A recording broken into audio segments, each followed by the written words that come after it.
तो हम कत्ता जाऊ ये हैं? हमरा कल हेबे न करे घर में तो हम कत्ता जाऊ?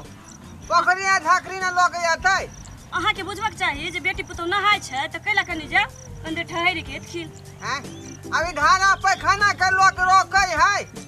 अखने हमरा भ गेल एक तो भिनसर से हम परेशान भेल छी झाड़ा के पीछे। तो हमर दबा के कल खराब हो गेल जब ई मौका तागन जब पोखरी में नहाय पड़ै है। अहाँ के बुझबाक चाहिए। हमरा त कले नहीं है तो हम कत्ता जा? पोखरिया झाकरी नहीं आबै।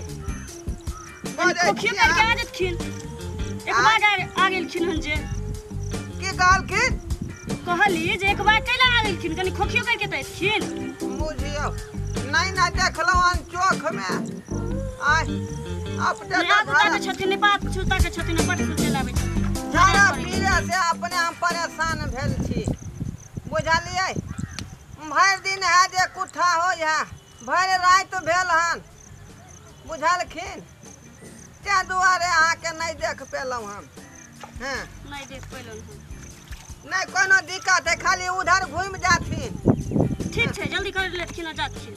हाँ अपन लोग के आ बूढ़ पुरान के लोग कदर कनाई जो नहीं है। बात देखी नहीं जल्दी जाओ नहीं कि हमारा देर हो जाए। ठीक है आ रहनी कनिया बात देखी ना की कहै छथिन। नहीं कोनो बात है।